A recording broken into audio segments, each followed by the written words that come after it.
Hmm? Okay, I think we are live. So, hey, how you doing, everybody? My name is Brandon Whited, copywriter, and today I want to go over, the elements of persuasive copy. When you look at a VSL or an email or a short ad, anything really, there's always bits and pieces of it. There's parts of it that you can break down and identify and go deeper into, and eventually you get an knack for just seeing what's there, and also more importantly, what's missing. So I'm just going to go straight into it.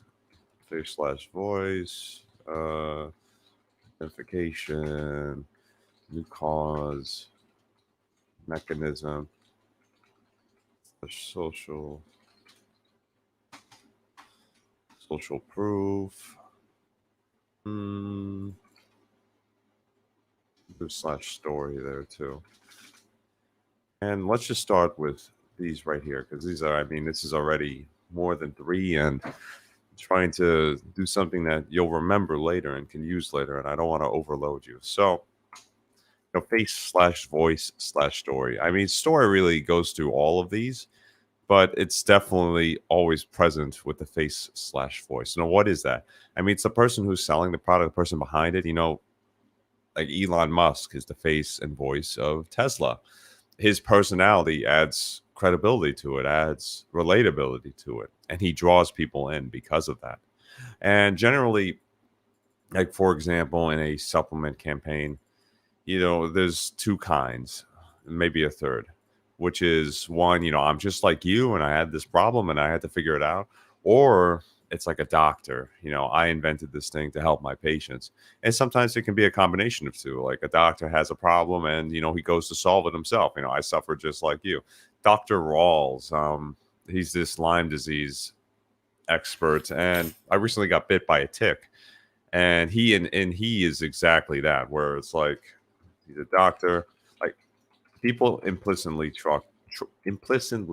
trust doctors, even though I mean the results of the health of America aren't that good. People still implicitly trust a guy in a what is it? A cloak? What's the hell? A doctor's, you know what I mean? What they wear. So Dr. Rawls, he had Lyme disease himself, and he suffered really, really a lot from it. And he speaks to, we're getting a little bit into identification now, but he speaks to about how he went to all these doctors and they couldn't solve the problem. They didn't really understand Lyme disease. And this is going getting into like identification now, where identification is just what is the person going through. So people with Lyme disease, they go to doctors, and most doctors aren't read up properly on it. They're not prepared to diagnose it. They don't really understand how the disease works. And then what they do is they offer solutions that just don't work, like antibiotics. Antibiotics don't work. It doesn't cure Lyme disease because the bacteria within Lyme disease hides within our own cells. It's kind of like HIV or similar to herpes. They hide within our own human cells, which protects them from antibiotics, from our own immune system. So, he's going to all these doctors. Doctors can't help, offer solutions that only cause more painful side effects without a final, without a final cure. Oh, and then of course he talks about the symptoms of Lyme disease. Loss of fatigue, barely able to, barely able to live and enjoy life. Immune system compromised, gets sick more often, painful to move because Lyme disease is like autoimmune. It can become when your immune system is weak. It can become like that, painful to move, slash unable to be active due to pain, and there's a bunch of other ones. And identification is so important though because it speaks to exactly what people are going through when they're going through it, right? And this is one way you get people to raise their hands and say, hey, this is like this, like because on cold traffic, I mean, it's easier like if you have an email list and they know you and they're more warmed up. But on cold traffic, you need to be absolutely like razor sharp with your messaging. And this is the one of the ways where you get people who are just minding their own business to like be compelled to keep reading because they see themselves in the ad, which, this brings me to like new cause. So this is partially new cause like, right? New cause is just why did all that other stuff I did to try and solve my problem, why didn't it work? New cause is also just disqualifying the alternatives which are inferior to your product or have downsides to your product. So like the new cause, doctors couldn't solve Dr. Rawls' Lyme disease because they weren't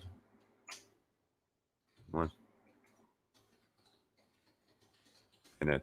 Most tests are a huge. The nature of Lyme's disease is in the medical profession. What else? What is the new cause? Yeah, right. So all of their solutions avoided did not treat the core cause behind why Lyme's disease was ravaging my body. Right.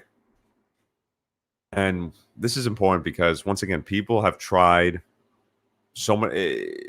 By the time they come to you, whatever you're selling, odds are they've tried new things. Unless like you're offering a new product, which odds are they've tried new things. And if they're looking at your stuff again, that means it failed, right? And that's especially if it's something very painful like Lyme's disease, which can be awful, fucking awful, then it's really disheartening.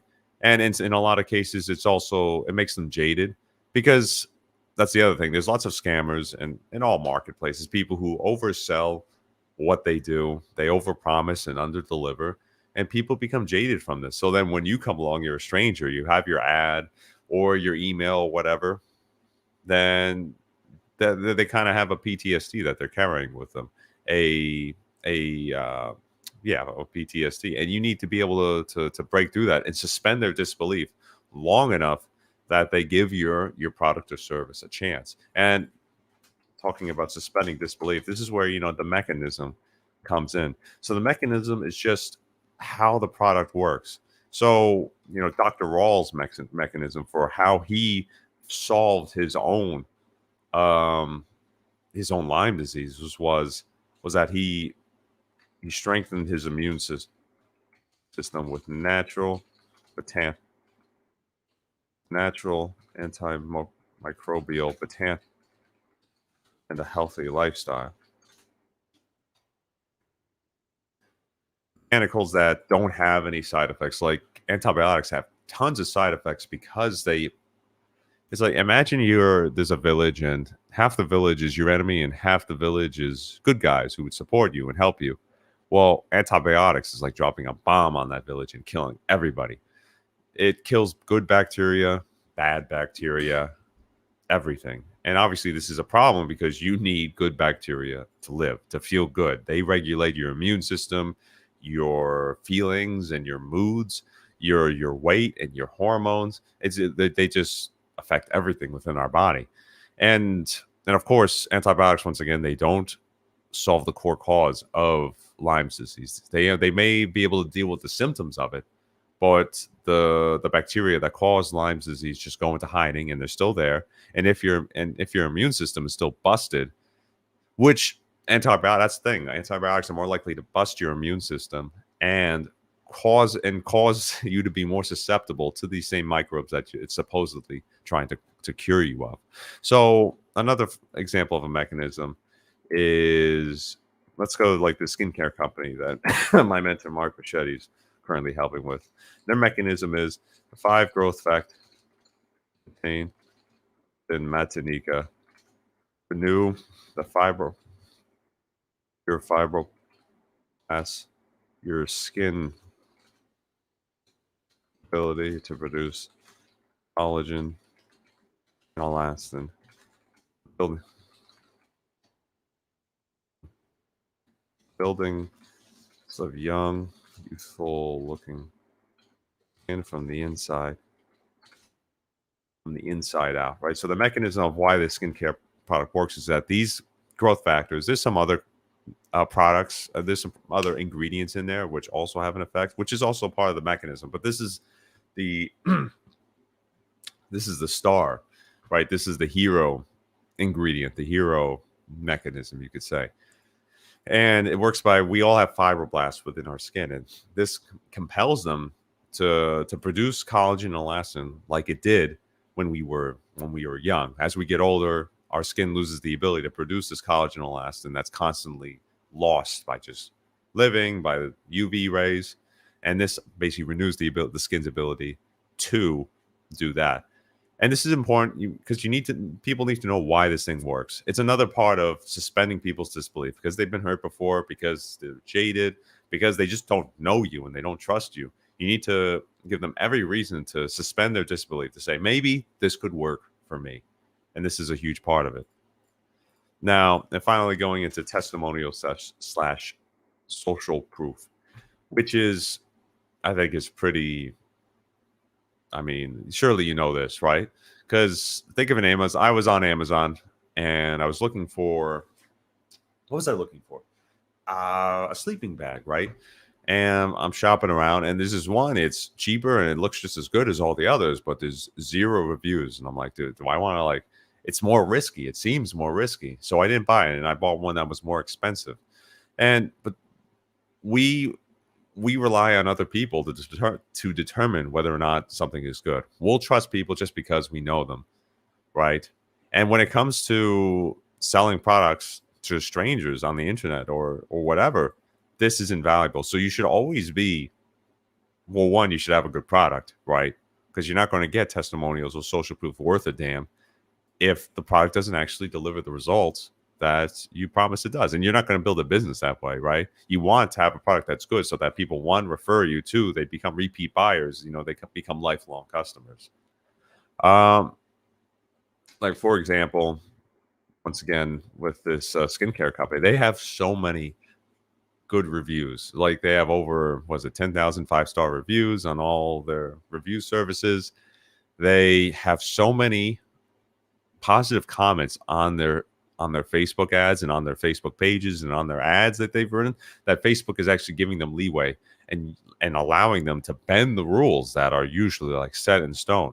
That's how well. And not to mention, we've built, Mark has built pages specifically around the social proof that Lobby Labs is, that this Martinica product has gotten. That's how.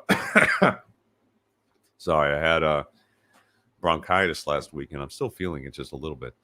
Like, we built entire pages around the social proof. That's how useful it is. Oh, and before I end this, like, back to face/voice/story. With this skincare company, the owner, the founder of it, she got started in the skincare industry because her mother was really insecure about the way she looked as she got older. She was about 55, and we've had huge success with this because it's so relatable. Once again, it's identification.